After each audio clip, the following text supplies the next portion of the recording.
around 1968, Dion was on top of the charts. The Beatles were changing the way we lived. The Yankees were in last place and I didn't give a shit. There was change everywhere, but my neighborhood was still the same. And they're off. Expectedly, Kryptonite comes first from the game. On the outside comes Good, here comes the kid. We didn't get shut out. We got it. See, come here.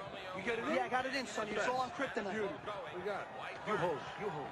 Look at this horse go. Let's go one. Come on, baby. Take it over. Look at this one move. Come on. This horse can't lose. You can do it, Kryptonite. Come on. Kryptonite. Look, it's a lot. It's beautiful. Don't even worry. Come on, we can't lose. Come on, one. Let's go. I'm not even going to look because I know we can't lose. We can't lose. Let's go one. Come on. Look, he's full. Come on, Come on, Kryptonite. Come on, Kryptonite, baby. Look at it. Forget it. It's over. Take it out. It's all over. Damn it. Let's go. Come on. That's it, Kryptonite. Come on. Come on, Kryptonite. You can do it. You can win this race. Come on, Kryptonite. Come on, number one. Hang in there. Come on, number one. Let's go. Let's go. Come on. Yeah, he bet the fucking horse. He bet Kryptonite. Give me the tickets. But Sonny, we're winning. You can't win. You must bet Kryptonite. Fucking jinx.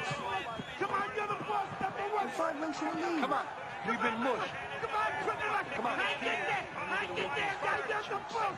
Come on, one. Fucking bit of Hang cute. in there. Come on, one. You can still do it. Come on, one.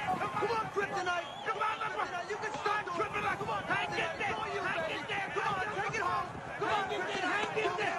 Hang in there. No. No. Shit. This fucking close. I don't fucking believe it. See, I got a tip in the next race for you. Well, fuck yourself. Oh, you're very emotional.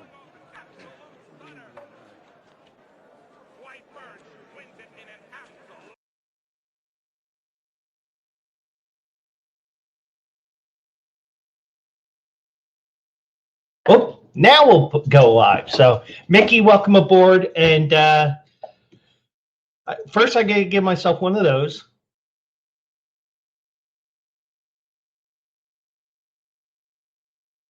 Mickey, let me know if that went through, because if not, just pretend I played it, and we'll call it what it is. But if it didn't go through, that's fine as well. So, doing things a little bit differently tonight. I am in a new setup here. Just to let you know, I'll let you see here. I still got a lot of cleaning I got to do, but I got my bobbleheads to my left here. Got some other things there. I got work to do, and I got home late because I went out a little bit, but I didn't go to the racetrack. But there was a story why I played that video tonight. So back to the blur. Let me pull that up here. Now, after what I show you, I mean, this doesn't rival the $50,000 superfecta that Tony gave out and did not play, but this may rival it. I haven't watched the videos from these 5 races here. I also need to find my notebook here, and I don't know where I put it. And you can tell I'm pretty fucking bald too.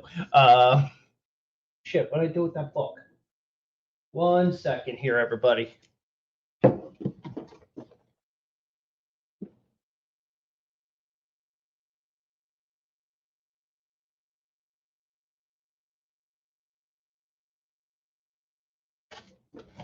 All right, there we go. So, anyway, I hope everybody had a great day, great week so far, great weekend. Me, you'll see why now in a couple of minutes here. Why my good day turned to an day to a what the fuck? Why do I need 3 bumpy bumps? Because I had the mic muted for about 5 seconds.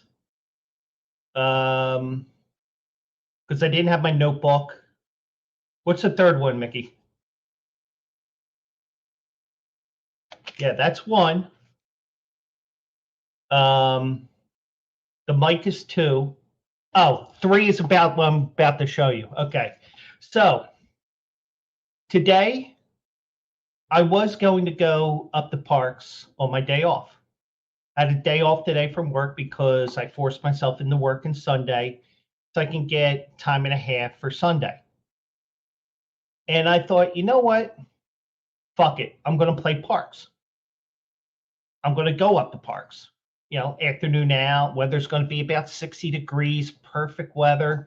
Get to hear how the new track announcer sounds over the speakers at the track. And, you know, the sound isn't all that great there, but, you know, get to hear what the new track announcer, Jessica Paquette, sounds like there. And yes, I did say Jessica Paquette. Parx, aka Philadelphia Park, has the only full-time female racetrack announcer. So, you know, I'm always a person that believes in, I don't care if you're male or female, just do the job and just prove that you deserve it. And I'm okay with it. And the one thing is, some people said her calls were horrible early in the year, early in her job, and she's only about 4 months in. And me personally, I would have argued back in saying to whoever was giving her a hard time about it, hey, she doesn't have a big race until August, so she's got 9 months to get into that whole racing thing. So, so if you're going to hear, if you hear the female voice, don't be alarmed. It is a female voice. It isn't somebody on helium or anything like that. So, and I have a little system that I do every time I play the horses. I play the horse I want to win, and I always put in there numbers on the side for pick 4s and pick 5s.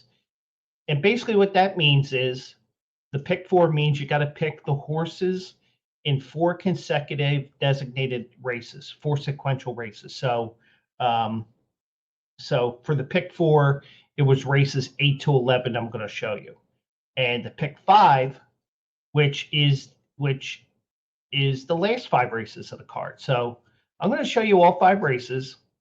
I'll let you know what I had in the pick 5, and then I mean, you already know how this is going to go.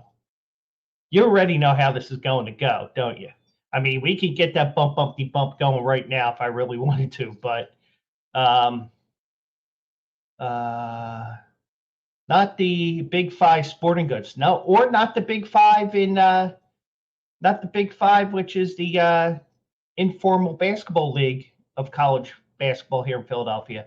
What up, Penguin AZ?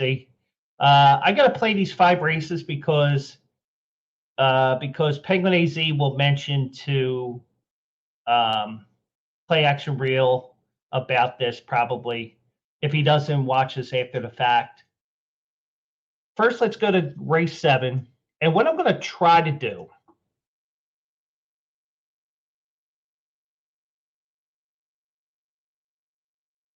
as we go back to me here for a second, what I am going to do is I am going to try to time this in such a way that we have approximately 30 seconds of video. And I'll let you know what horses I had in the sequence in each race. So, like, for example, in this first race, which was race 7, I went with a single here. I went with the 2 horse here. So just to let you know what was going on here. So basically, 3, 6, 18, 36, $18. So I would have had 2 $18 wagers. One was for the pick 5, one was for the pick 4 if I played it, because I didn't play it because I ended up sitting here at home, and then I went to see my dad. You know, I'll talk to you about that off air. I'm not going to mention that on here because my dad would probably beat me up with his cane. I mean, he will swing like Aaron Judge, even though he's about my height. But let's begin with race 7. It is a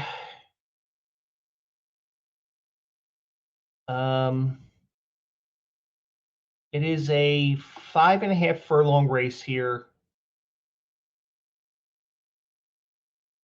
And I'm going to, okay, I found a perfect spot here for this first race. And unfortunately, you're going to see the race results on here. So,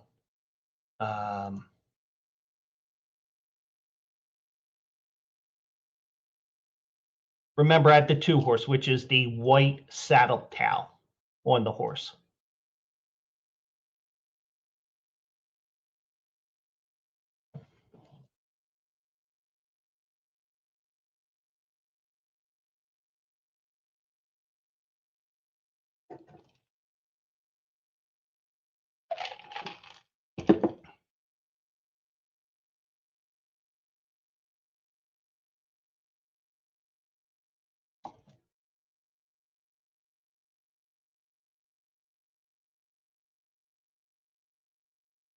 Okay, so yeah, I picked the winner there.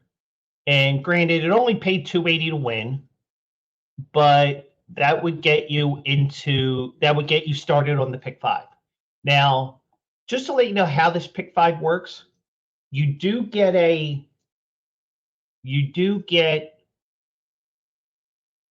paid if you hit 5 of 5. But what happens is if you hit all 5 races and nobody else has a winning ticket around the country or wherever takes Parx Racing, for example, you get the whole jackpot. And going into this sequence of races, the jackpot would have been $92,000. Preview ahead, just to let you know ahead of time, it was mostly all chalk, which basically means all favorites. So basically what that means is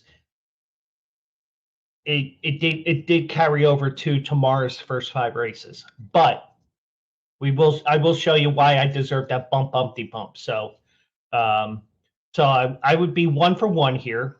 Let's go to the next race.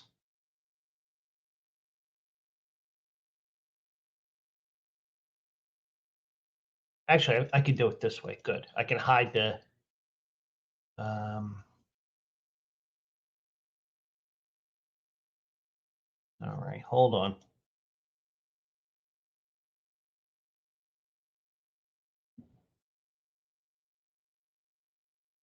All right, I got to do it this way, and it's pissing me off. Okay. All right, so it looks like another 5.5.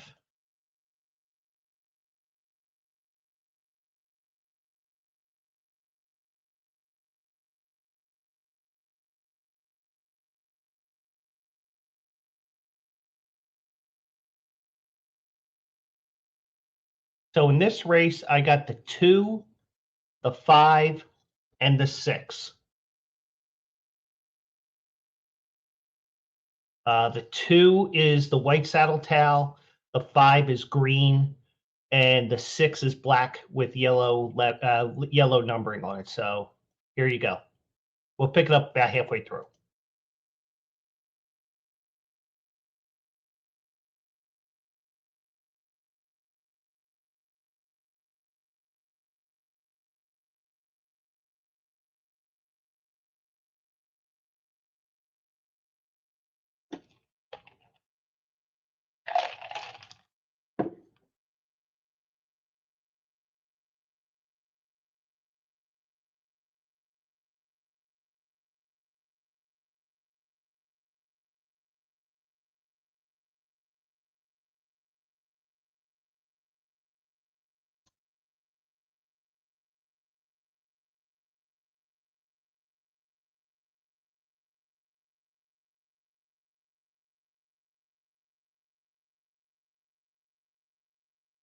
Okay, and there you see, cause I said the 2-1.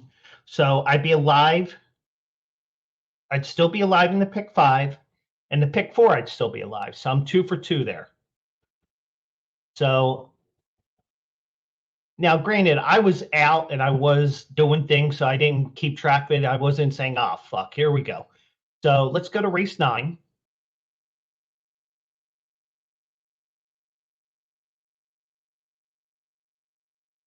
And go here.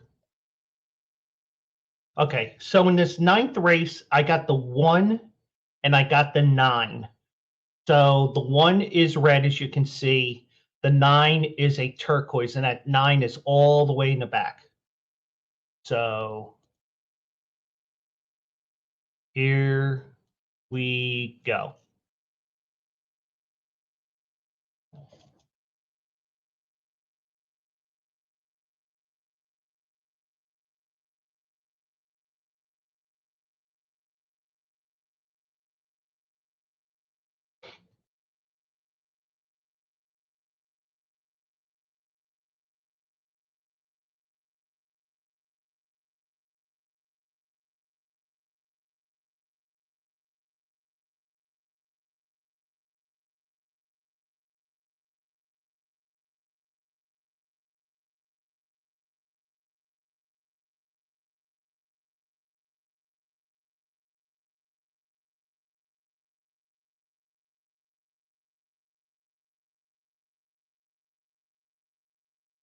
And perfect direction, the one wins. And ladies and gentlemen, even though that's 3 chalk courses that won, I would have been 3 for 5 in the pick 5 and 2 for 4 out of the pick 4. So me, if I had been playing, I would have been like, oh, cool. If I had been keeping track and not playing, I'm like, oh no, here we go. So let's go to race 10.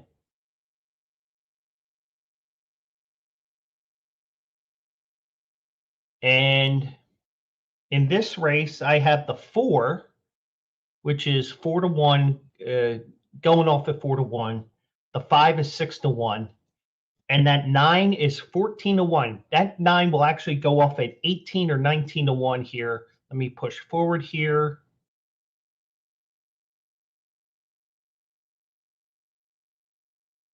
Okay, let's start there. We got about half a mile to go here in this race.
So yeah, there's the long shot that you need in a pick 4 and a pick 5. Broad jumper went off at 19 to 1 and paid 41.80 to win. And my birthday comes out straight there, 918, paying almost $400 for 50 cents. So now I'd be like, as soon as this race is official, I'm like, show me the prices. Because when you have a race like, when you have the final race of a pick 4 or a pick 5, especially the pick 4, websites like Twin Spires, they will tell you what your estimated payout will be if your horse wins. So then we're going to get to the finale, race 11. And I'm going to go. Okay, right about the same area, right when they're making the turn with a little less than half a mile to go. I got the 6, which is Leaping for Candy, and 7, Charlie's Wild Angel.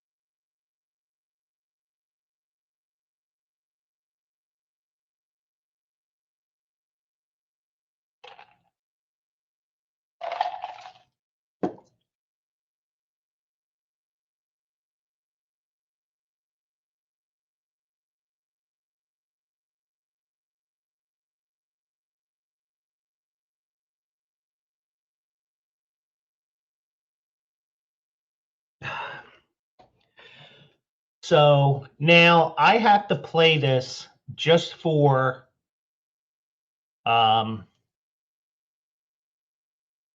definitely have to play this real loud because I have to piss the neighbors off with this too. No, not that loud. So I have to do it to me.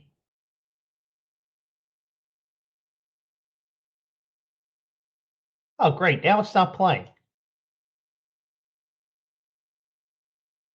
All right, let's try this again. Because I got to do it. I got to give it to me. All right, I know another way here. Hold on.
So let me just say this, and I will, and I apologize for that because that was great. That was great podcasting and streaming by me, but I got to play this. Here you go.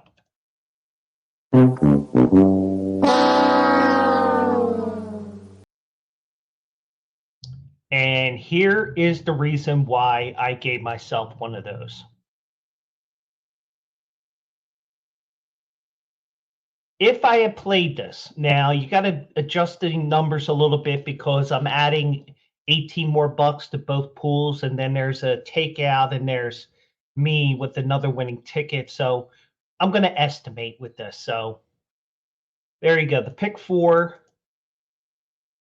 paid $933.90 for a 50-cent ticket, which my ticket would have been. It just would have been $18 for the 36 combinations. So let's say about 900. And then the pick five paid $823.65. That would have paid about $800 about. So if I had a little bit more money in my account, or I had been hitting early in the day, I would have $1,700 in my account right now. Or I'd be playing America's favorite game show. How do I get that fucking money into my bank account? But yeah, that's typical me. And I told my dad, I said, listen, I was just doing it just in case, just to see what would happen. I was just playing to win today because I didn't have that much money in account. I'm trying to get back into the swing of things, but your boy could have been planning his June vacation. Oh, well, it happens. But anyways, now that I got that out of my system, flush it down the toilet, even though I don't have a toilet sound effect, don't need one. Coming up, the script that I have tonight, we're going to plan on March Madness both on the court and off, because it is a little wacky off the court as well. Some coaches change it around to different places now, at least the ones that I saw. There may be a couple more. Going to talk about the World Baseball Classic right now. Japan is up 3-1 on the United States. So if you see me looking in that direction, I'm trying to take a peek at the TV, just the way that I have everything set up going forward here. And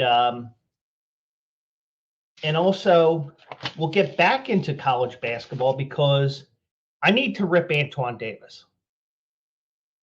Because close but no cigar, but your record would have been an asterisk, even more than Barry Bonds, even more than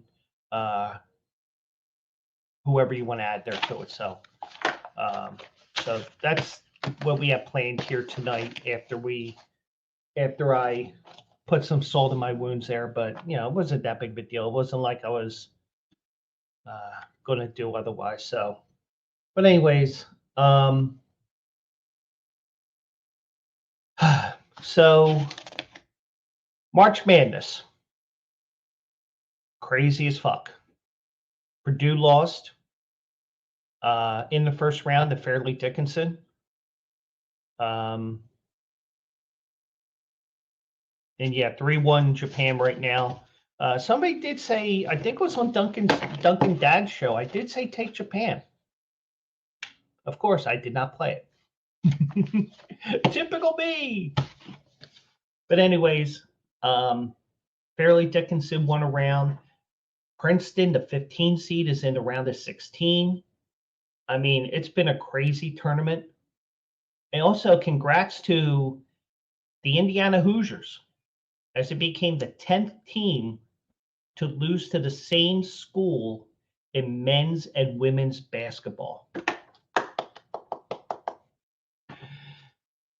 Because the men won on Sunday over Indiana, and the women won a thriller on Indiana's home court to get to the Sweet 16, where they have to face Villanova. Nope, not Jay Wright's Villanova. Nope, not Kyle Neptune's Villanova, but Denise Dillon's women's team, who is in the Sweet 16 for the first time in 20 years, and possibly a Final Four team.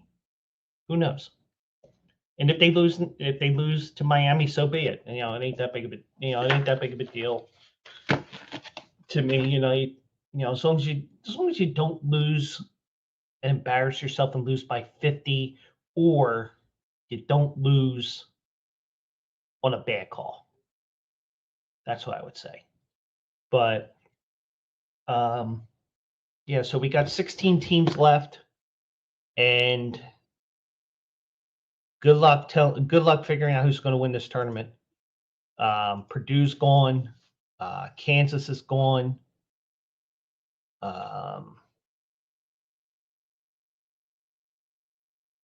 Pulling up the bracket now here so I can take a look at this. Alabama's still in there. But I'm wondering, I mean, they haven't shown any ill effects right now, but the Alabama player who had that gun incident, whatever he did, I mean, we talked about it in the past. He's got armed guards around him, so they're protecting him as much as possible. He is, I mean, Alabama has no distractions right now. They're just destroying everything they see right now, and they'll get a nice test from San Diego State. The San Diego State is known for their defense. They held Furman to 52 points. They held College of Charleston to 57, and that was a game that a lot of people were predicting would be an upset, a 12/5. That wasn't the case, but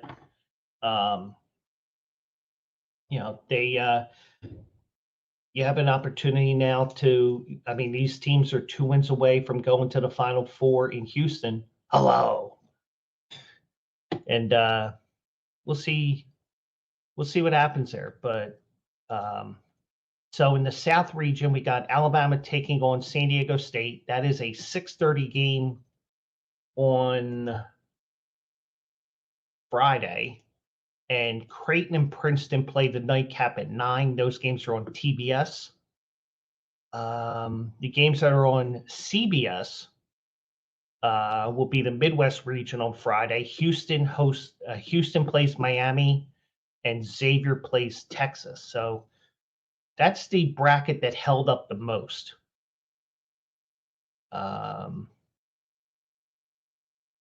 Because in the East, which will be 6:30 and 9 on TBS,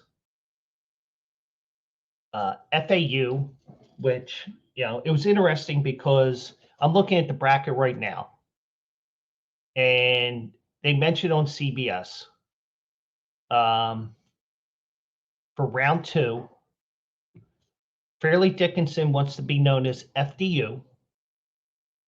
FAU, Florida Atlantic, wants to be called Florida Atlantic. So you do what they try to do to the best of your ability. So yeah, and I think it's probably because when FAU plays FIU, Florida International, it's the FU games. At least I call it that. But FAU, Florida Atlantic, it's their first Sweet 16 ever. They take on Tennessee, who shut down Duke. And if you heard my Friday podcast, my audio only podcast, I did tell you to take Duke and Tennessee under 128 points. Well, I told you they wouldn't get over 110. They got to 117, so I wasn't that far off. I knew that they weren't going to be close to the 128. So if you played that, congratulations. If you did it, so be it. I didn't play it because I pretty much wiped out my account late Thursday night and Friday because I think I'm on a 7 or 8 game losing streak. It's ridiculous right now. I mean, everything turns to shit or whatever that Tony Bruno drop is. I need Tony to create a new soundboard page online so that I can download those some of those things that he has, and also I have a couple of my own too. So, but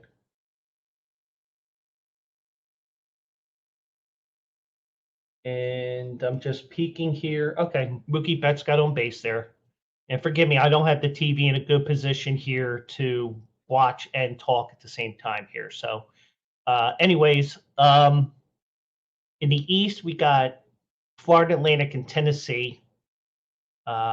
Tennessee, we'll see what they can do with Florida Atlantic here. I think Tennessee will clamp down on Florida Atlantic, but if Florida Atlantic can score some points here, they could conceivably get another upset and get to the East Region Finals in Madison Square Garden.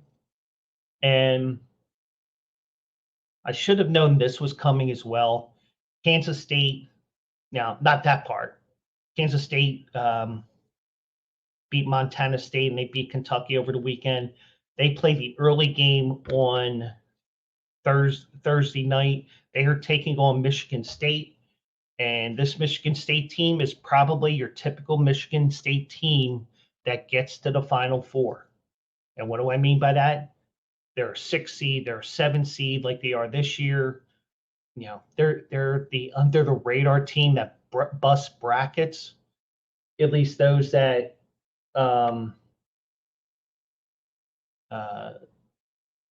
bust brackets that, you know, that aren't wise enough to say, you know what, Tom Izzo, you know, he doesn't, you know, Tom Izzo, you know, he always has his team going deep in the tournament. Let me put him in there for a couple of rounds. You know, I didn't do that this year. Bumpty bump for me, but yeah, that's not an official bumpty bump. That's just me. And I'm probably going to be bouncing off the walls till about 2 o'clock in the morning because that's a coffee I'm drinking right now. Yeah, and then we have the West region, which for the first time is in Vegas. Since gambling, sportsbook gambling was expanded beyond Las Vegas with that lawsuit, you know, the NCAA has softened its stance on gambling, has allowed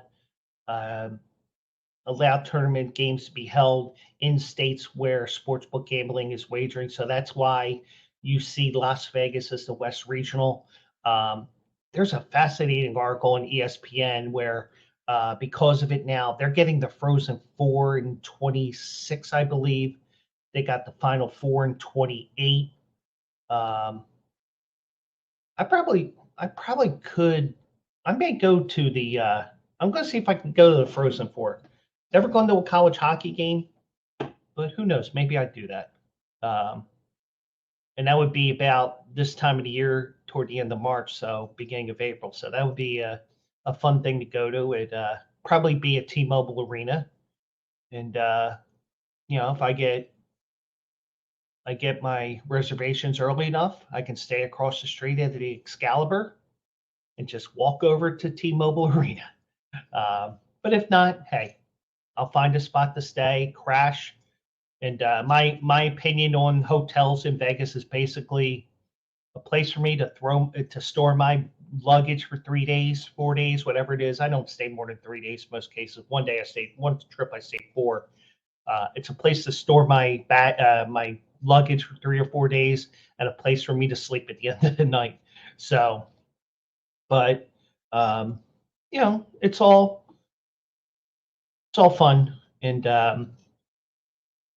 I would love to go to that, but probably won't happen. But maybe Bleacher Brothers will do it. Who knows? And since this is a Bleacher Brothers podcast, maybe we can cover it. Who knows? And also, I saw that the regionals this year are up the Northeast Extension in Allentown.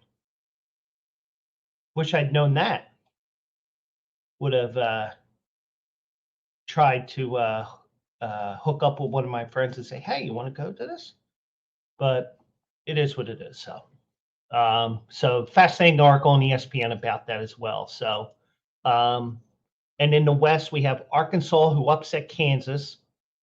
I gave that pick on my podcast on Friday night, and I said basically, my bracket's already fucked already, so why not put a couple of death nails on it? So I did get one death nail. I didn't get the other one, but Arkansas takes on UConn. That is the early game, and the game that I have to make. We're probably going to end up sidecasting that as well. Who knows? Gonzaga and UCLA. So that should be a great game. Rematch of the final a couple years ago, or semifinal 2 years ago, when UCLA was a plus 700 underdog. I had them on the money line. I think I had them for $50 on them. So I was going to get $400 back. UCLA, I think they took a 1-point lead, and Gonzaga hits that miracle half-court shot to get them into the finals. It was what it was. So, but that's probably the game I'm looking forward to, of the 8 Sweet 16 matchups here, and and it sucks that none of the Philly schools are in there. I don't think any of our schools are in there, or teams that we would root for, even if we don't have a diploma from them. Because one thing I say whenever Villanova makes a run in the men's tourney, I say, once you get towards the regional finals, I tell you guys on Facebook, on Twitter, I say to my Philly people, it's not about the team that's on your school ID or on your diploma. It's about city pride. And one of my old friends,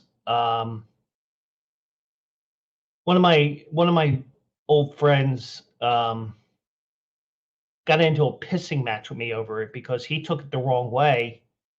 He's like, "Oh, if you're taking, when they lose, what are you gonna do? Blah blah blah." I'm like, dude, as long as it's not a bullshit call at the end, which costs you a chance to win, it doesn't matter that much. But if they win, great, and if they win the championship like they did, even better, because you have a champion in this city. In a city that doesn't have many champions, pro or college. But, you have a chance to, you got a chance to win any championships. It's a great thing. So, but that's Thursday and Friday. I'm excited for that Thursday late matchup. And I see that the NCAA and CBS, Paramount, whatever they're calling themselves this week, they staggered it a little bit more, which makes it a little easier to watch when you're watching both games this weekend. So, but I'll be watching Thursday the first games as I'm working because I work till 9 o'clock now. And part of the reason why I do that is because I'm near the bottom of the list when it comes to seniority, despite the fact of how many years I have in the country. I almost said in the cunt. I don't know. It's been a goofy day for me, but anyways, and I'm going to keep that in the audio podcast too, because fuck it, let them know how I got tongue tied and my brain got thrown for a loop. But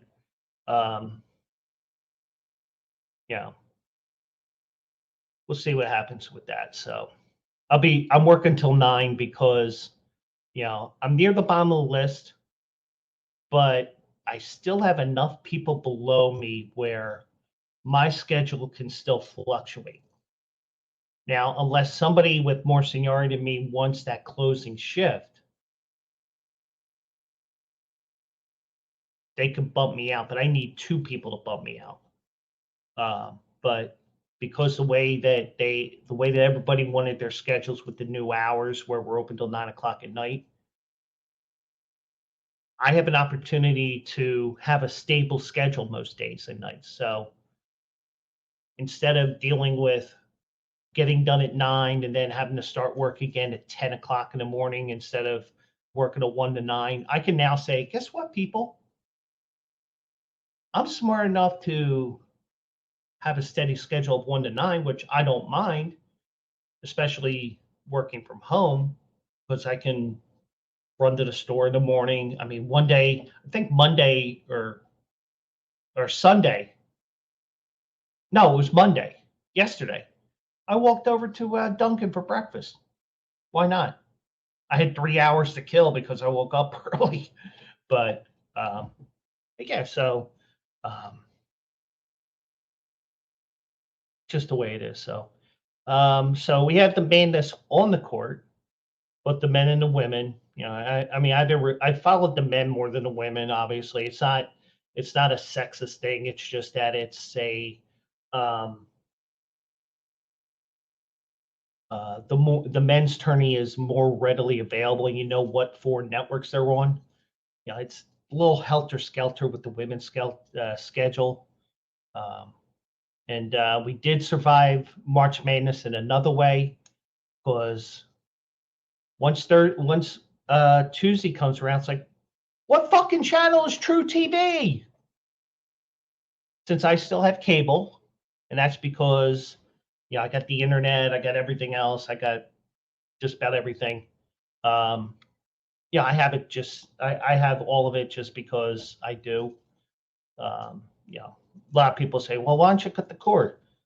But if you cut the cord, you would have to pay for Disney, Netflix, Hulu, Paramount Plus. Instead of going back and forth and deleting, closing out accounts and then reestablishing them when you hear about these new shows are on Netflix or Hulu or whatever, and then going back and forth. If you get into Comcast, for example, which unfortunately I have, you can actually get access to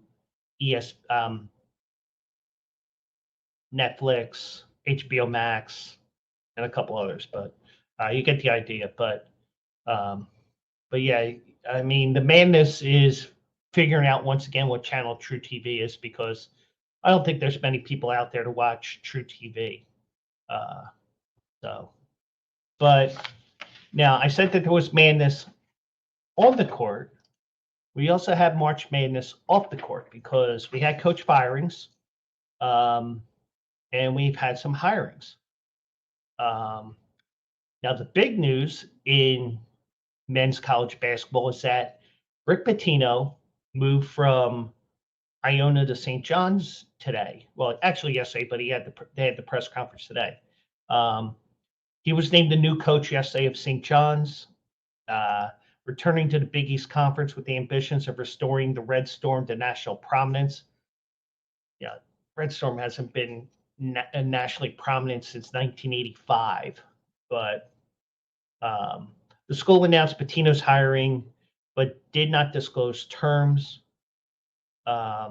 and he agreed to a 6-year contract, which will make Rick Pitino 76 years old at the end of the contract if he serves all 6 years. So just something to remember. But then again, Jim Boeheim was 78 when he was retired / fired / forced out, whatever you want to call what happened to him.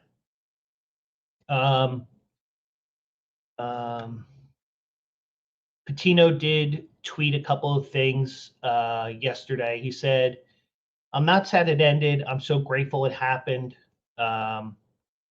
He said, "To my players the last 3 years, all I can say to you is how much I love you." And because, he got another shot at college basketball because, he had the whole thing with Louisville with, there was an FBI investigation. I think it was hookers and who knows what it was, but it led to an NCAA investigation. I think Louisville was actually on probation, but Louisville, because of everything that happened with Rick Pitino, it's had a ripple effect, and Louisville was dog shit this year. So,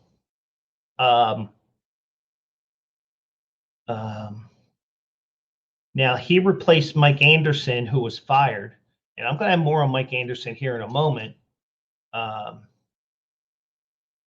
Now, all that St. John's, all that we know about Rick Pitino's contract, at least from what I printed out, was that it's a lucrative financial package. So, so he's going to get paid rather well to be the next head coach at St. John's. Pitino laid out his vision to the program in a meeting with St. John's officials on Sunday. Pitino engaged with the officials about the school's commitment. As sources said, he would take the job with the intention of competing for Big East championships and the national title. That will require significant support both for the program and in the name, image, and likeness space. The two sides talked about what's needed for the program going forward. So, and I don't think St. John's has football, period. Like, for example, Georgetown has football, but it's FCS. Villanova has football, but it's FCS. But the Big East itself does not sponsor football.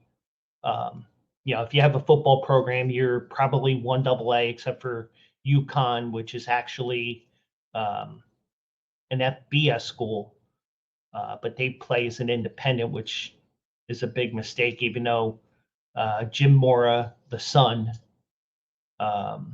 as opposed to Jim Mora playoffs, senior, did lead them to a bowl game this year.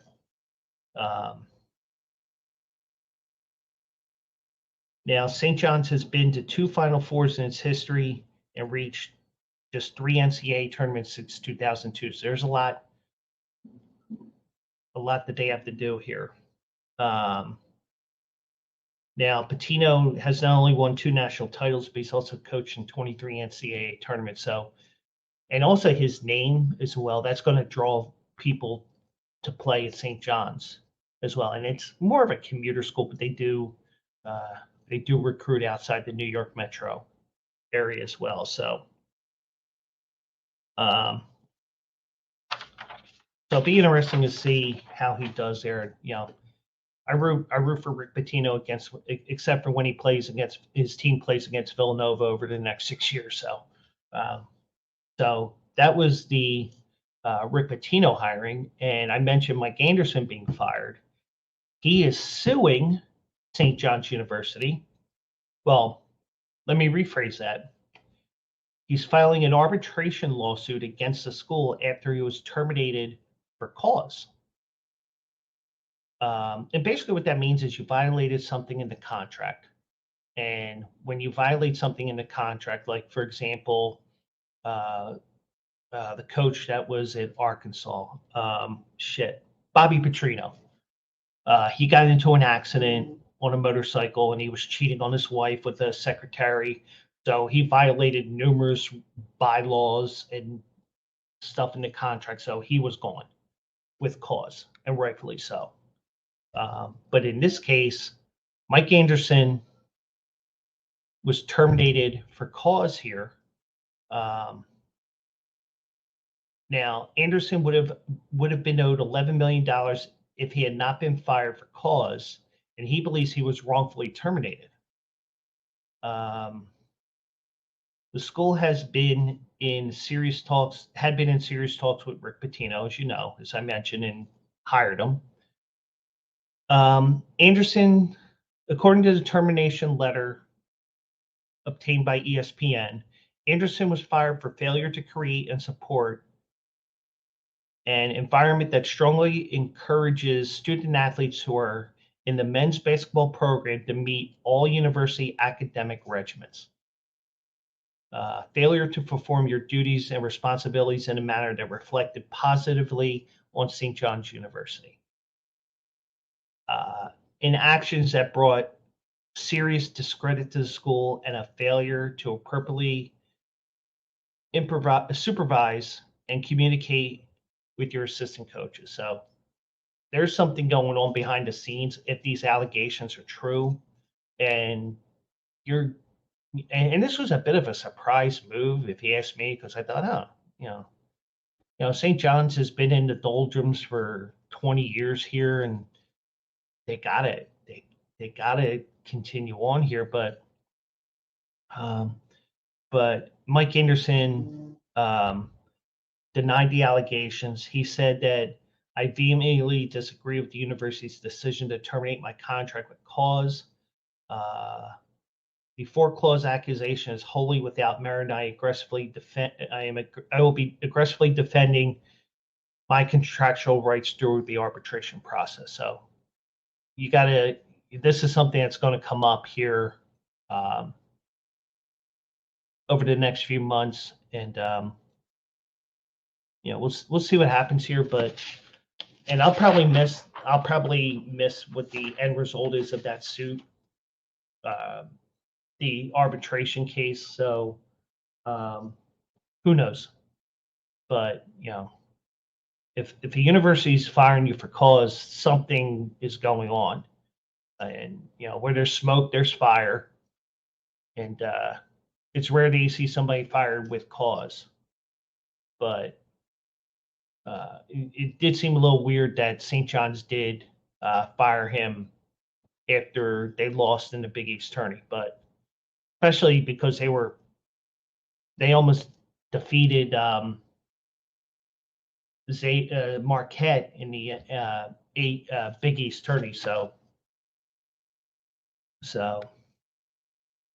but I wish I had more details on that. But be interesting to see what happens with that, because when I was getting my master's degree in sport management, I chose to write about the Bobby Petrino case, and he deserved to be fired with cause. And I agree with everything that the University of Arkansas did here. I would have to really dig into the story just to give a full opinion on it, but it looks like it could be something that could be justified. Or in the case of Kevin Ollie, he sued the University of Connecticut, and he ended up winning $11 million. So, which was the remaining money in his contract after an NCAA rules violation. So, we'll see what happens with Mike Anderson as well. Hopefully, I can keep track of that for you here. Now, I wanted to see Rick Pitino at Georgetown, but Rick Pitino is from the New York area, so that makes sense. Georgetown decided to go to Providence and hire their head coach, Ed Cooley. Now, that's a significant upgrade for Georgetown, and they got into that tough decision of hiring somebody that was a star player, and you have to let him go, and it's hard to let him go because he's an all-time player. That's what happened with Patrick Ewing, and they had to fire him. I mean, it was justified. And but Cooley brings a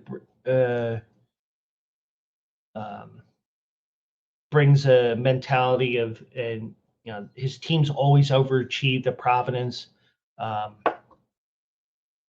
He won a Big East title back in 2013. He constantly overachieved at Providence. He reached the NCAA tournament in 7 of the past 9 years. It's been held, and that included a Big East regular season championship in 21-22. And he's only 53 years old, so if he sticks around there and continues, he could be there 20, 25 years if he's successful there. But I think when you see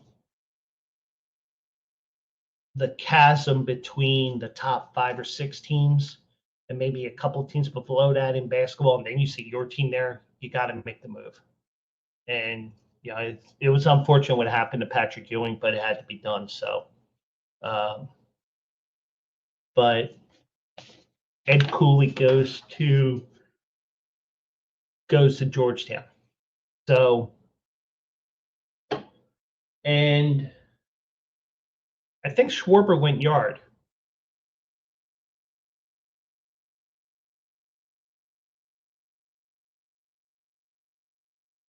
Am I right? Because I have the sound down, so I'm not hearing it play. So,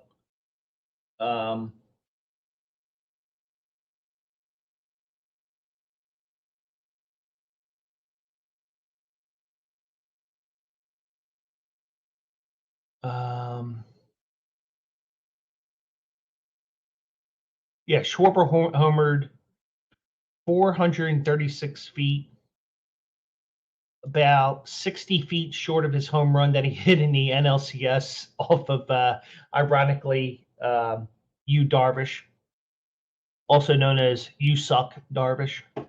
So it's 3-2 Japan right now. And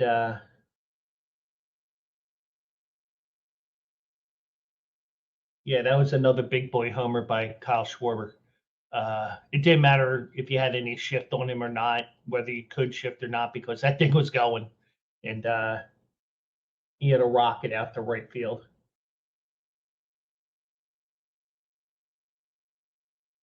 But so since I'm mentioning the World Baseball Classic, I'm going to bring up some points here.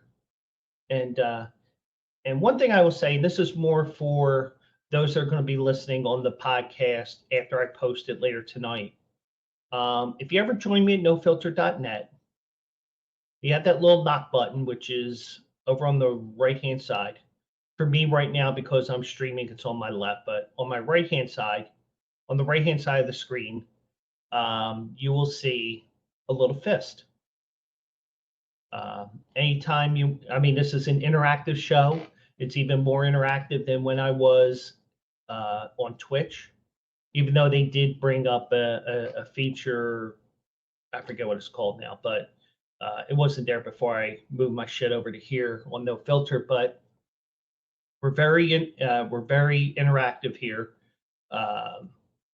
more cutting edge than Twitch in terms of the interactivity between the consumer or the viewer, because you are consuming this, even though you may not want to, but I'm pumped.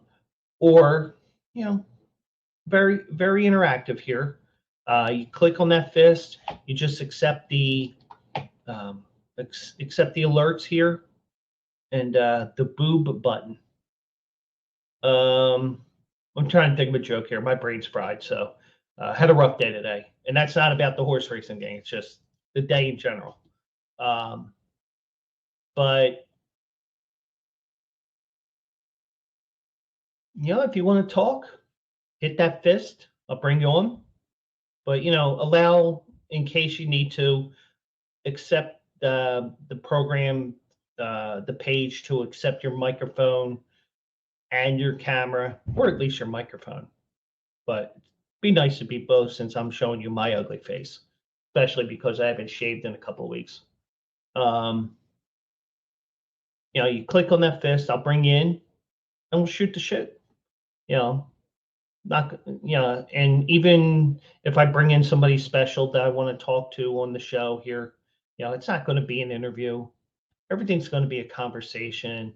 I don't want to have anything as a true interview. I just want to just have fun with you guys, even after the fact. So if you're listening in podcast form after I post this, I'm here Tuesday and Thursday nights now, starting at 9:15 Eastern.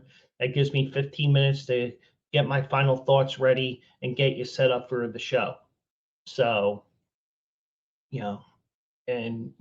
I appreciate everybody that takes the time to listen to my podcast or watch this show, whether it's live or on archive. I do archive these shows, so you do get an opportunity to watch after the fact. And this would be a great topic. And also, if you want to hit me up on Twitter at Joe Quills on Twitter, or the show handle Philly Guy Speaks, feel free to tweet me. With what I have to say in this next segment, feel free. And as long as you keep it professional, we can have a nice conversation, and you can keep me busy while I'm working, even, because if I see that tweet at like 3:30, just don't tell my boss. I'd go in here and like, Joe, you're a little wrong here. I think this, have a little debate here. And you know what? If you really think about it, if you tweet me and we're talking about the show, I can promote the show through my tweets just by being interactive with you guys. Because that's what I want to do. I just want to have some fun with you guys, even if it's a non-sports topic, which may come up in the future. But I'm talking sports right now with what I want to talk about here with the World Baseball Classic. And USA is playing Japan right now. It's 3-2, top of the eighth. At least I still think it's top of the eighth. No, it's going to the bottom of the eighth. Okay. But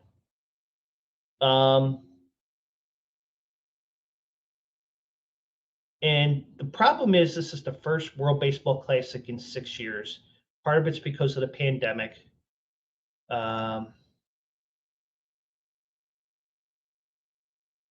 Mickey wonders, and how is your boss not watching tweets?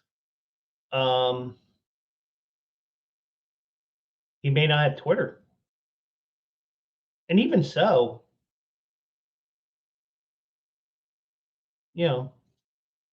so be it. What's he going to say? Oh, you can't be on Twitter? Okay. 5 minutes later, boom, boom, boom, boom. But seriously, I mean, I scan Twitter a lot just to see what's going on, just so I can see something, just to keep my mind sane while I'm taking calls. But since it is since this is the first World Baseball Classic since 2017, we may not know the answer to this because it was 6 years. But does it seem like there's more injuries at this year's World Baseball Classic than any other? Or is it because of the fact that we hadn't had one in 6 years that it's like, oh my God, these injuries? Jose Altuve broke a thumb. Edwin Diaz blew out his patellar tendon. And, even me being a Phillies fan and him playing for the Mets, I don't wish that on my worst enemy. I mean, kind of like the way Tony Bruno talks about Michael Irvin and Troy Aikman and other Dallas Cowboys. You hate the guy for wearing the uniform. But you know what? Off the field, when you get to know the person, you realize if they're really a good person, or you realize they're a dick. And from what I know, from what Tony has mentioned, he's good friends with Michael Irvin, friends with Troy Aikman, I believe. So, they'll joke around with the Eagle shit, just like I would. But you know what? It's all in fun. And that's what it's all about. Even when I'm talking shit here with you every Tuesday and Thursday night starting at 9:15. You know, I mean, I could go to Mickey and say, "Hey, Mickey, your Seattle Mariners suck," and Mickey will come back with me with something. But in all actuality, that 3-game series, we're probably going to give each other shit during those 3 games. Or I may not give him any shit if the Phillies sweep Seattle because of the fact that it's April. And Mickey responds, "Your Flyers blow." Mickey, we know that. And it's even worse when they came and suck enough to get the first draft pick or have the best chance at the winning the lottery this year. So and that's the thing. As long as I know it's in good fun, it's perfectly okay. But if it goes personal, that's when Evil Joe comes out, or Crazy Joe. Remember the movie Stand By Me with the principal? They used to call me Crazy Joe, but now you can call me Batman. Well, Crazy Joe may come out, but like Mickey there, I know there's no harm in that statement. So,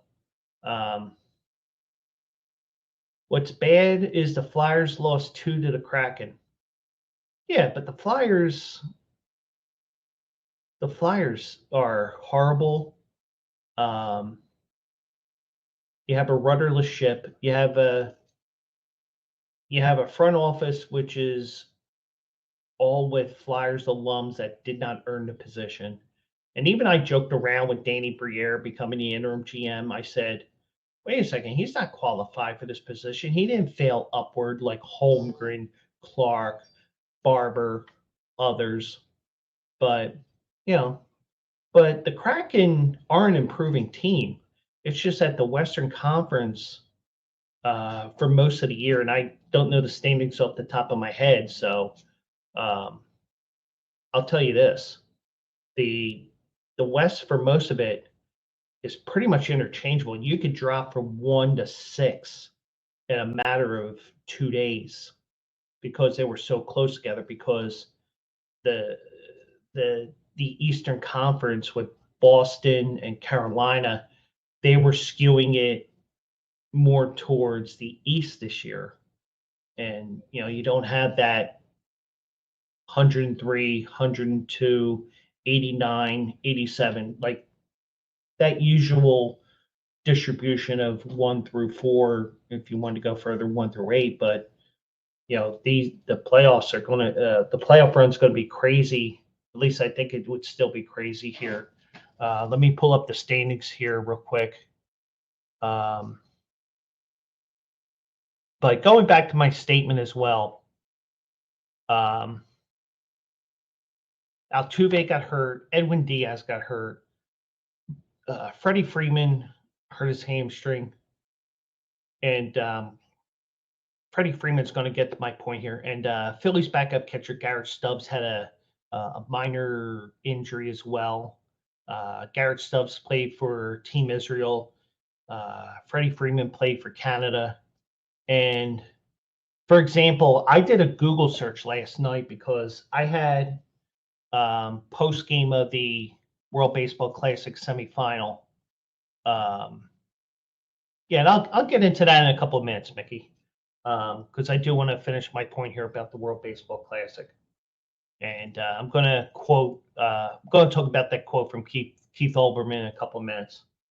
No problem, Mickey. I do want to get to that, but that's an added thing I do want to mention here. But I do want to finish this point here. But I'm just wondering, with all the injuries, especially this year, do we really want to put the players out there for the World Baseball Classic? But I mean, this is their equivalent of the Olympics for the NBA and men's basketball. Because the Olympics aren't going to schedule around MLB, and MLB is not going to shut down the season for 2-3 weeks at a time. And also, I'm interested in seeing what happens with 2026 with the World Cup being in Philly, because now with the extent with 48 teams, 12 groups, I think it's like 106 games, so it's like the whole schedule is like 35 games longer. So I think it's going to take about 6 weeks to get that tournament completed, especially with Philadelphia. And not sure if Penguin AZ knows about it, but all the stadiums and arenas for the 4 major teams are all right now in the same area, like within 2 blocks of each other. You got the Phillies, you got the Eagles, and you got the Flyers and Sixers. Now, because of this World Cup and you got 70,000 people, once that schedule is finalized and they say, okay, well, Philly's going to host these games and New York's going to host these games, LA's going to host these games, Mexico's going to host these games. Once they figure out that whole schedule, we'll see what happens with the Phillies. But they're not going to stop MLB won't stop a schedule just for the Olympics like the NHL has done in past years, even though they haven't done the last 2 Olympics. And not even baseball with the way that they do things. Olympics aren't going to back down.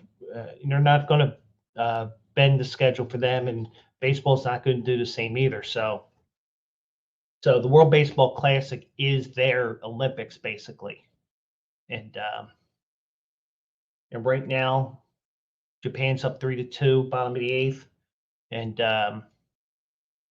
we'll see if Japan goes home with the title, like I predicted on Duncan Dad's show, or if the USA wins, they go home with ribbons of shame, as in the movie Gung Ho. And that is a pool that I had that it's like Gung Ho, what the hell? Michael Keaton, George Wendt, good movie, good cheesy 80s movie, but I'm just wondering, with all the injuries that occurred, the 2 major injuries I mentioned, a bunch of other minor injuries that came up, is it really worth it? And that's a nice debate that we could have one day, and maybe we can debate it again on Thursday. Once again, that will start at 9:15.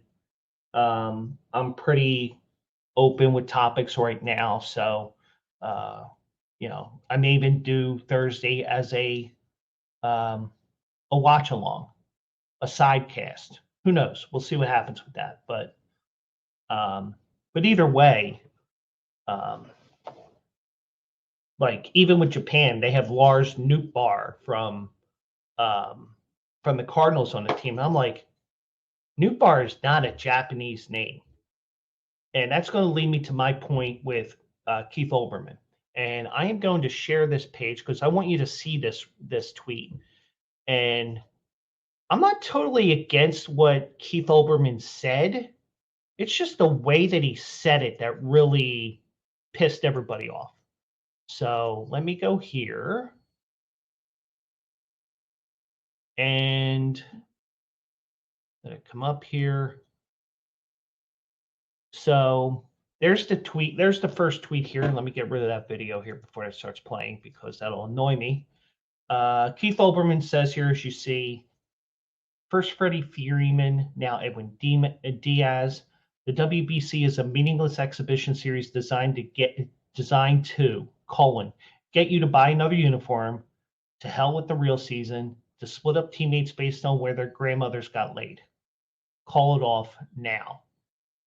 And then Keith Olbermann said, okay, it reads sexist, and for that I apologize. Make it where their ancestors got laid. That blunt description of the artificiality of the team assignments is also trivial, and for that I apologize. But the World Baseball Classic has always been a threat to what actually counts, the season. Kill it. So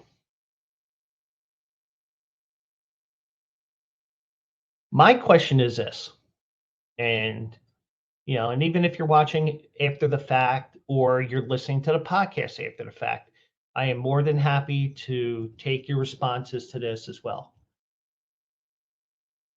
It takes a couple of big injuries like this to occur, like Altuve, Edwin Diaz, that you may start questioning, do we have this in the future? Now, the thing is, you look at different things that come in, you look at some of the ratings on this, and I think Puerto Rico, for their quarterfinal game, they drew a 61 share, which means 61% of the people in Puerto Rico were watching that baseball game. Baseball dreams of a 6.1. Puerto Rico got a 61, 10 times that. So because of the national pride that's involved here, yes, it is going to draw fans, and that's what you want. You want to draw eyes to the game, especially in a situation where these fans that don't normally watch baseball will watch, or even watching something that's for your country, even though some guys you see like Lars Nootbaar playing for the Japanese team, and I'm like, that's a Dutch name. Why the fuck is he playing for Japan? So, I kind of agree with what Keith Olbermann said, but not in the way that he said it. It could have been said a lot more professionally, but then again, it's Twitter. And he's a hot take to the umpteenth degree there. Now, I would have said basically, the World Baseball Classic, if it continues, should be sponsored by Google and Wikipedia, because those are the sites you're going to figure out why Lars Nootbaar, for example, is playing on the Japanese team, and that's because his mother has Japanese heritage in her. So, and it's weird because then you see Freddie Freeman playing with Canada. Garrett Stubbs plays for Team Israel. Mike Piazza is what managed the Italian team. You get some weird cases here. Like, for example, Vance Worley, remember him, the Vanimal? Well, he played for Great Britain. I didn't Google him to see if his mother was of English heritage. It's just like, for example, the current players that you start to learn of, even the newer players like Lars Nootbaar. How can you not miss a name like that? But if you have a Bill Smith on the team, nobody's going to give a shit about him, or nobody's going to really Google that he's playing for the Netherlands, for example. I'm just throwing countries out there because guess what? Nobody, when you have a name that is so common, whether it's the United States or whatever heritage is, and you're playing for a country that's not their heritage, you get, like Lars Nootbaar, it's like, Japan, what? So that's when I was just sitting here doing whatever. Actually, I was trying to do some things around the apartment, and like, Japanese. So I did a Google search. I'm like, oh, okay. So I guess they're a little lax on what country you can play for based on what your heritage, nationality, family tree, ancestry.com, whatever. But I thought that was a little interesting there as well, that you see these things happen. So, but it's weird. You think that you got a certain guy on the team, and then you're thinking, oh, this guy's going to play in the U.S., and it's like, wait, he's playing for Canada? What? But it is what it is, and I'm just concerned that are we going to get to the point where certain players are not going to play in this because the teams say, I can't let him play? Now, for example, Clayton Kershaw, they couldn't insure him in the event of an injury because of the fact that he's been injured so many times over the last few years. It was too much of a risk, and no insurance company would assume that risk. But do teams start saying, you can't play for the World Baseball Classic because you're our superstar player?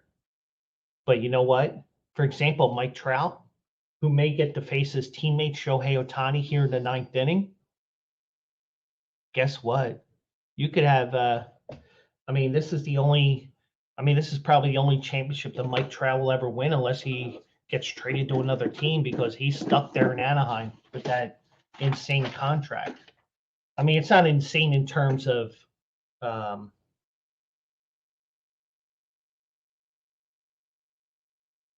just speaking of my phone there, but just in terms of how much longer he has on that contract, because you really are pretty much hamstrung with him being there for the rest of his career unless he says, I want out.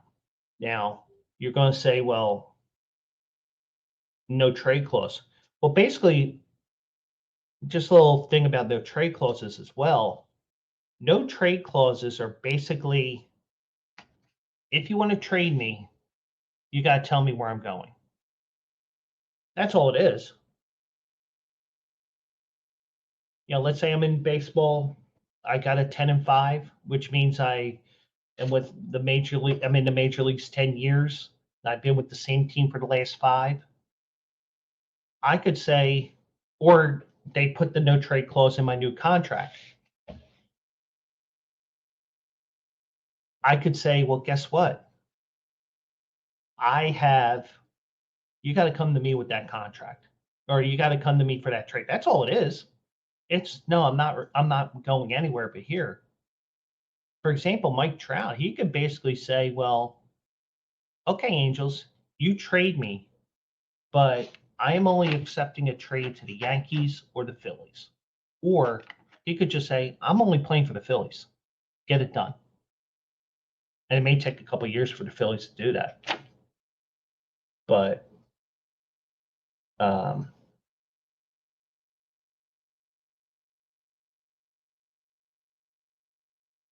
you get an idea here, and you got teammate versus teammate here, just like they were hoping on Fox or ESPN, where it's Trout against Ohtani here in the top of the 9th here. So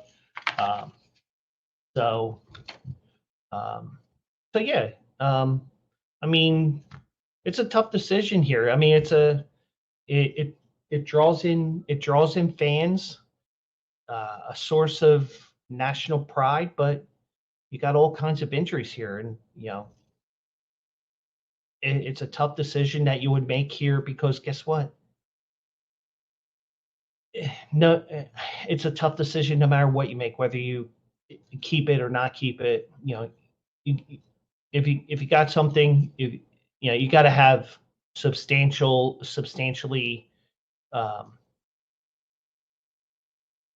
You got to have a damn good argument for one way or the other. So we were talking. I'm going to add the hockey part here, and I have the standings as of right now, and I just refreshed it right now, and and when you look at the East, the divisions are basically, even though you got Boston with 113 points, Toronto 93, Tampa 90, you see that separation between teams. You can pretty much predict who's going to be the 8 teams in the East. In the West, good luck figuring this out.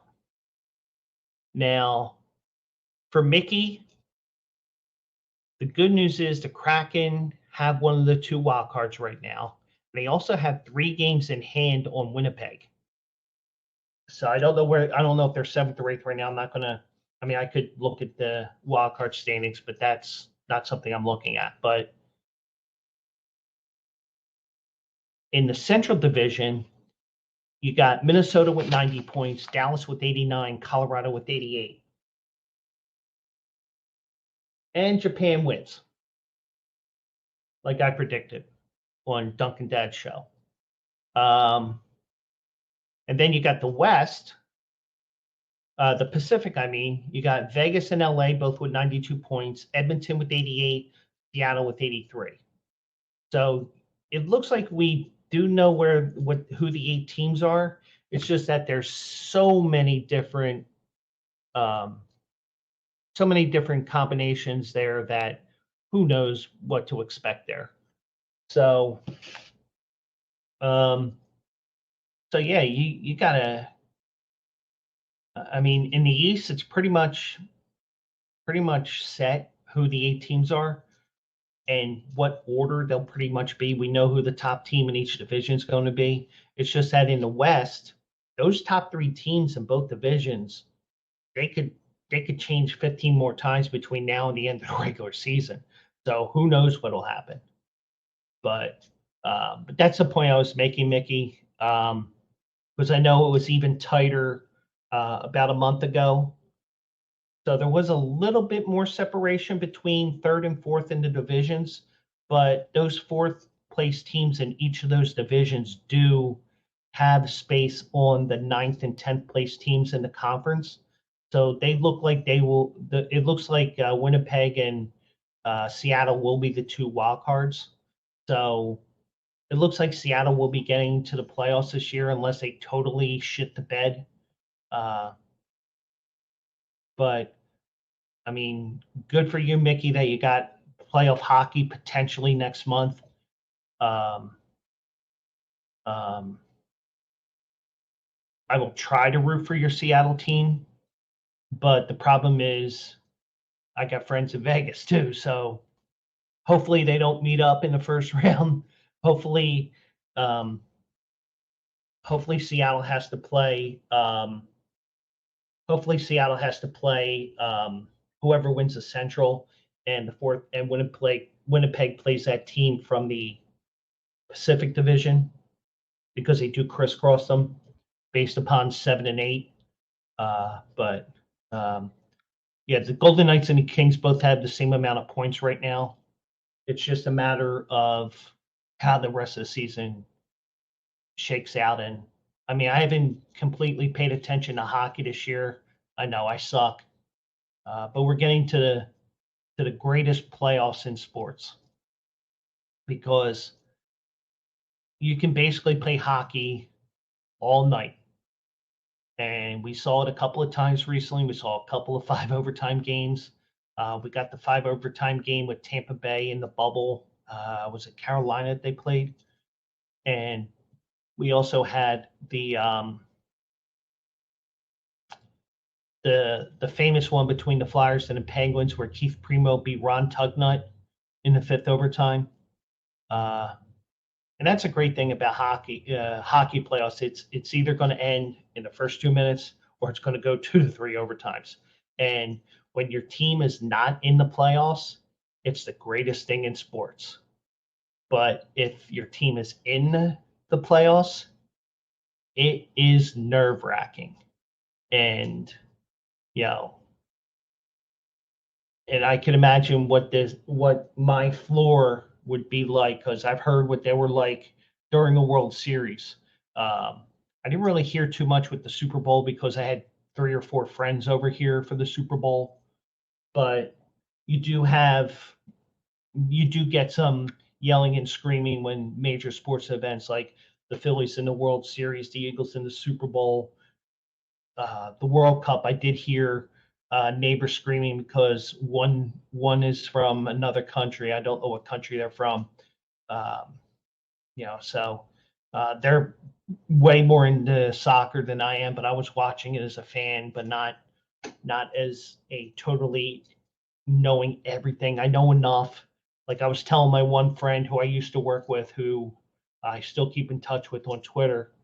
I said, I don't know everything about soccer, but like I can tell you what an offsides is, but certain penalties, I can't, certain fouls, I'm like, I don't know what happened there, but I can tell you what an offsides is in soccer easily, and I can tell you how you determine a ball is out of play.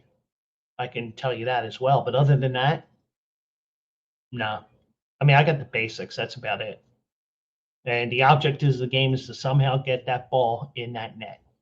It's just that you got too many people on the field to get that ball over there. So, but so I did want to mention the NHL standings there because it looks like the 16 teams are pretty much going to be set. More so in the West, it's what order are they going to end up, because the first three teams in each division are this close to each other. And for those that are listening on the podcast after the fact, probably about half an inch my fingers are, if that. But yeah, it's going to be, especially the West, it's going to be a great playoff run. Be interesting to see what happens with Boston. Do they continue in the playoffs, or do they shit the bed like Tampa Bay did when they had that super run in the regular season a couple years ago? But they did right the ship, and they did win 2 Stanley Cups in a row, and they lost in the Stanley Cup Finals last year to Colorado. So, maybe Tampa Bay makes another run, or maybe Tampa Bay starts falling back down to earth. We'll see what happens with Boston, because that could be an all-time championship team, even for a one-year team in this day and age of salary caps. But if they can do the job, all for it. But if they lose, it happens. I mean, not the team with the far and best record in the league doesn't always win. So, and we know that with Golden State. We know that with Seattle, with the Mariners, when they won 115, 116 games.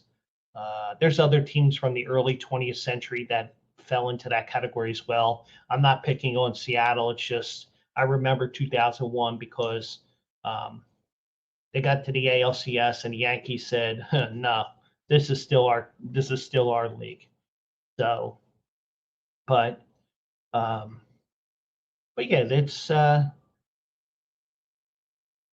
fun time of the year is coming up after the basketball ends on Monday the 3rd. I forgot that I am on vacation the week of the 2nd. Well, I didn't forget, but it's like, oh yeah, that's right, because I was looking at my schedule and I was like, oh, Good Friday is the 7th or the 8th, whatever it figures out to be. So I'm like, oh yeah, that's right. So, because I took a couple of holiday weeks, so I can get a couple extra days. So, so you got that. You got the Masters that week. You got the Phillies home opener. And I saw on Instagram that there's going to be a Bleacher Brothers tailgate party. I'm not going to the game, but I'll tailgate with you guys in a non-alcoholic way, because I gave up drinking 5 years ago. It's just a health thing, and I didn't really drink much, but it's like, I would drink like 6 or 7 beers in one night, at the bar, or if we went to karaoke. But I wouldn't have another beer for another 6 weeks. Even when I would go to the racetrack, I wouldn't even drink a beer there. But I did see that today, and I will confirm that, because for those that even watch us after the fact, or listen to this after the fact, I'm going to do all I can to get down there as early as possible and help out with that tailgate as much as possible. It's just that I got to get in touch with people once I know who's running it, who's doing this, who's doing that, and we'll go from there. So, so I got one more story here, and I'm going to go back to college basketball. Only because I saw this yesterday. Actually, it was earlier today. Now, if you remember, I was talking about Antoine Davis a couple of weeks ago, and he was going for Pete Maravich's record. He fell a couple of points short of the title, of the record. Now, I said this before. If he broke the record in 4 years, I would have no problem with it. Because, you just have to take into account how the NCAA had their eligibility, whether it's 3 years in Pete Maravich's time in the 60s, where the freshmen did not play on the varsity team. They played on a freshman team. So they only played 3 years of varsity ball, and Maravich still had 3,667 points. Now, if Antoine Davis got 3,668 points on in a 4-year period, I would be okay with that, because guess what? It's just the way the college basketball is. Because even though you have the guys that would normally score this many points in a major school like a Kentucky, Duke, UCLA, you name it. After the first year, they scored 800, 900,000 points. They would say, see ya, I'm going pro. But in this case, because Antoine Davis plays at a small school, I wouldn't even call it a mid-major, Detroit Mercy, because it's more of a smaller school than it is a mid-major. But he was a little pissed that he does not get the opportunity to break Pete Maravich's record. And just to let you know what happened over the last couple of weeks, his pursuit ended of breaking Pistol Pete Maravich's record. The Detroit Mercy guard finished 4 points shy of breaking the record earlier this month in a loss during the Horizon League tournament, which is the conference they play in. While it looked like Davis's college career was over when the College Basketball Invitational did not extend an invitation to the Titans, he held out hope until Monday that he would get another chance to play, possibly in the inaugural College Hoops Postseason 8, which is another one of those pay-to-play tourneys. So you had an opportunity there to get those 4 cheap points, playing a non-sanctioned NCAA tournament that has those NCAA Division I schools, so you can get those 4 points and you can be the record holder.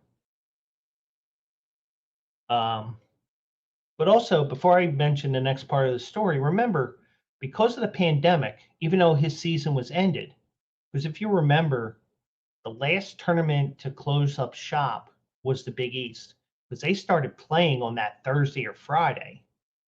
They were the last team to, and they abandoned the game after the first half.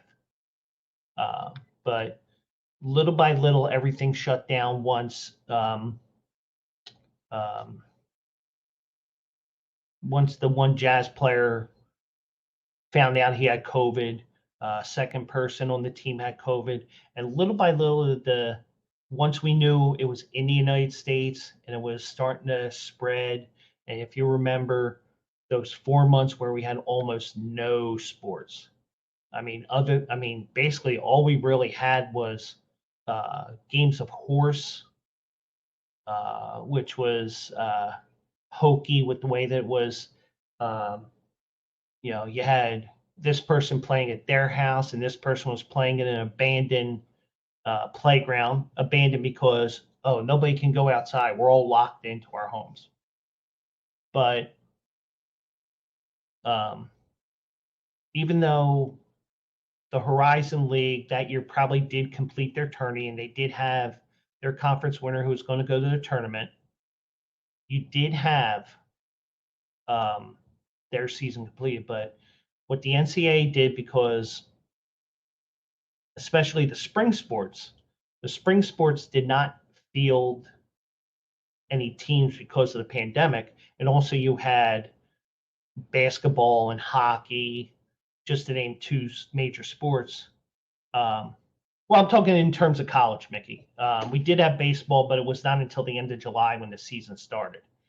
And even that was a shit show because you had 7-inning games, you had no fans, you had games being postponed because teams had COVID. And but in terms of college, what the NCAA did was, you'll get a 5th year of eligibility if you were affected by COVID. So college basketball, some of these players that are still in the game, some of the players that are still playing, like Antoine Davis, got a 5th year of eligibility because of COVID, which was a one-time thing. And I think we're getting to the period now where we don't have any players left in another year or so that had that extra year of eligibility.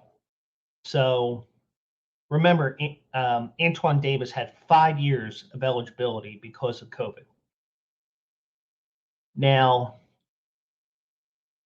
this is what Antoine Davis said. He said, "I'm upset about it," in a phone interview with the Associated Press. "I feel like I got cheated out of something that they can't ever give back to me. I think it's selfish and weird that people emailed or called the CBI to say we shouldn't be in the tournament because they didn't want me to break the record." Now, here's the thing. I can excuse if he broke it in 4 years as opposed to Maravich in 3 because of the way college basketball eligibility is now in a varsity level as opposed to when it was in the 60s. I'm not going to debate 4 versus 3.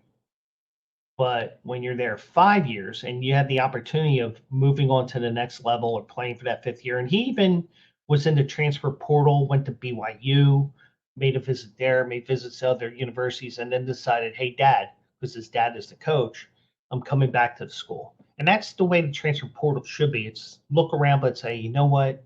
It ain't right. Let me go back to where I was. But, some people, they're that type of, they act like that. Like, for example, you look at Hank Aaron breaking Babe Ruth. Nobody wanted Hank Aaron to break the record. Hank Aaron was getting death threats, and he was the type of guy that he's like, death threat. Pfft. I mean, there's a couple of great specials that they had on his life, Hank Aaron, but.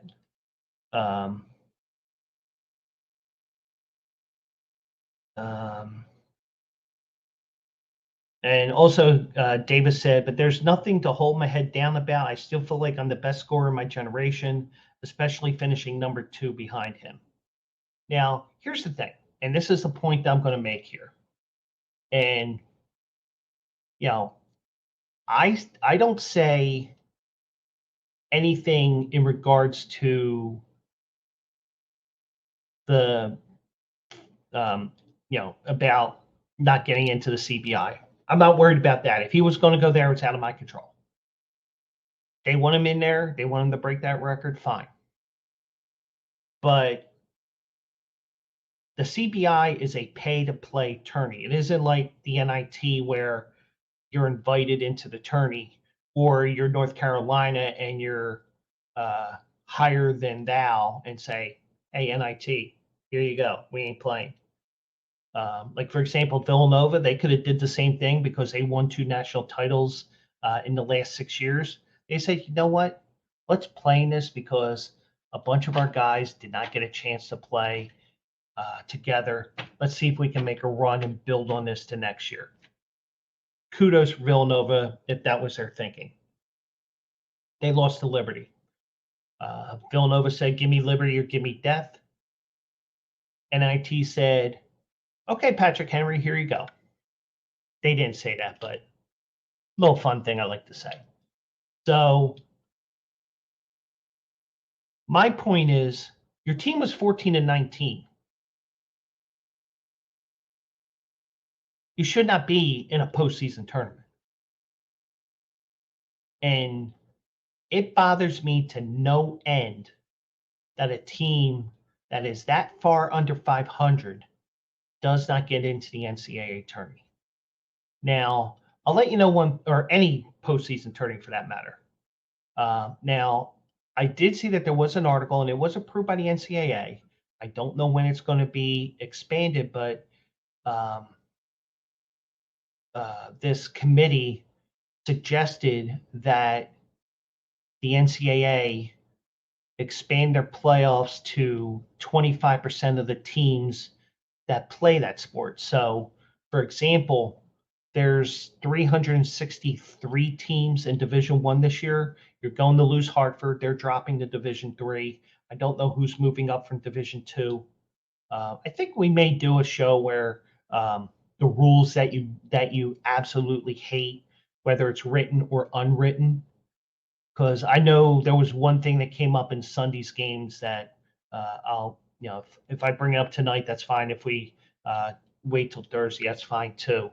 But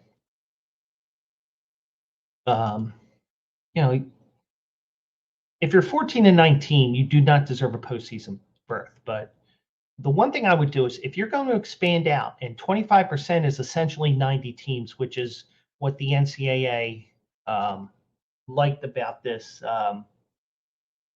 proposal.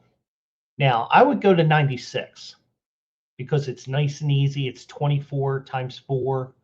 You can have 24 teams. You can have another 4 games at a site in the first round, would be the new first round.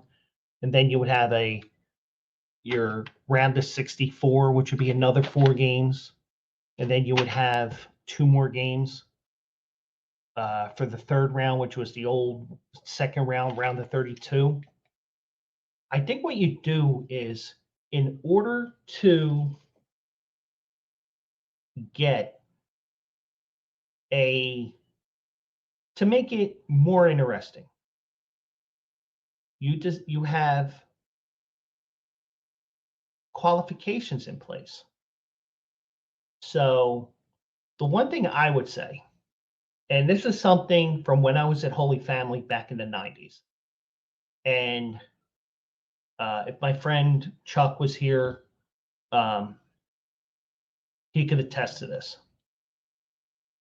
In an NAIA, you had 2 ways of making a conference tournament or a regional tournament, because there were some districts that had all independent schools, and they were basically playing Division II and Division III NCAA schools in the area, and they would have to fill out a schedule that way. But basically, you had to have a 500 record overall, or you had to have a rating or 20 or more. Now, how they figured out that rating, I don't know.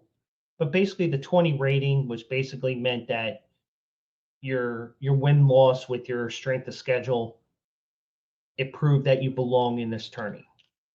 Now, because people don't like anything decided by computers, I say what you do is you make it a overall 500 record, but those games against non-Division I schools do not count towards the wins. But if you lose to them, it does count as a loss.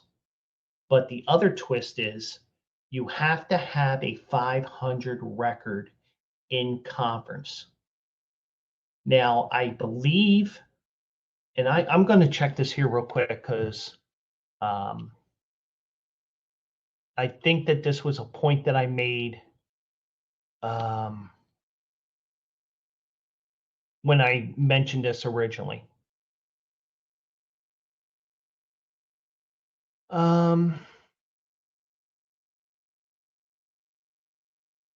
Detroit Mercy was 9-11 in conference.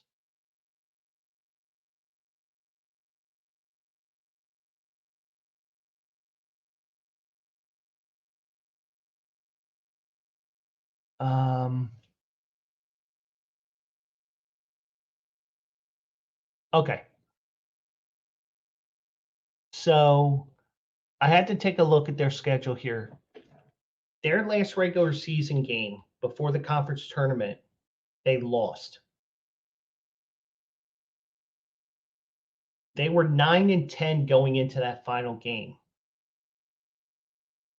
The thing is with this, one of two ways of getting into your conference tournament in order to get to the postseason. Imagine having to win a game to get into your conference tourney, which is essentially your first step in a postseason.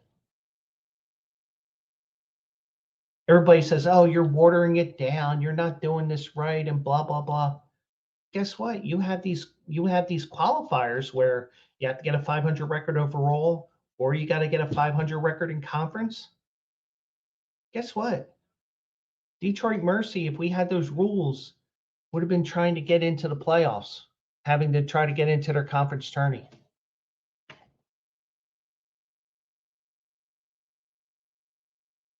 So, yeah, it's. I mean, just think about it. If you have a expanded playoff, which should be because it got expanded to 64 teams with 250 teams in Division One. Now we're at 363, and we're still at 68.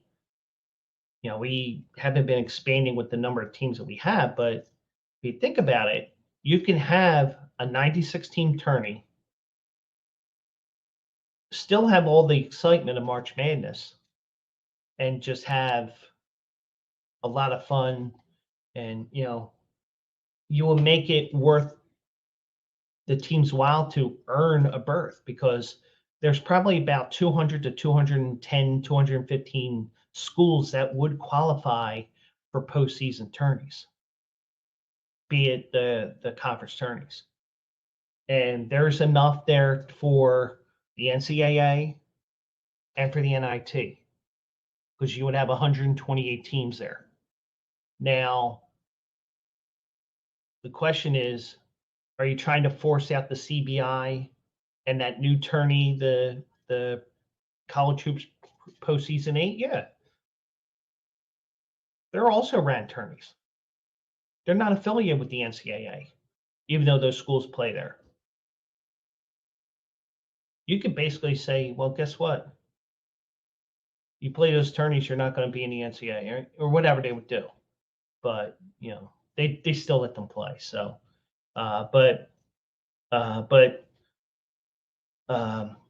Jackson Maravich, Pistol Pete's son, said he doesn't have a personal problem with Davis, but he was unhappy that his father's record had a chance to be broken in a lower tier pay-to-play college basketball postseason tournament. Now, I had originally reported that the CBI is a $50,000 entry fee. Apparently, it's $27,500. But I don't know if they lowered the fees. Who knows? But either way, Jackson Maravich said it's a terrible look. Your season should be over if you're going 14-19. Thank you. Thank you, Jackson Maravich. Because yes, if you're 14-19, you did not deserve a postseason berth.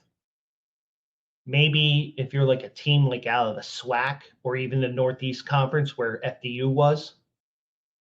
Oh, by the way, I failed to mention Tobin Anderson, the FDU coach. He's taking over. He's taking over the Iona job. So good for him. He gets to go that next step up, get more towards the mid-majors from the small colleges.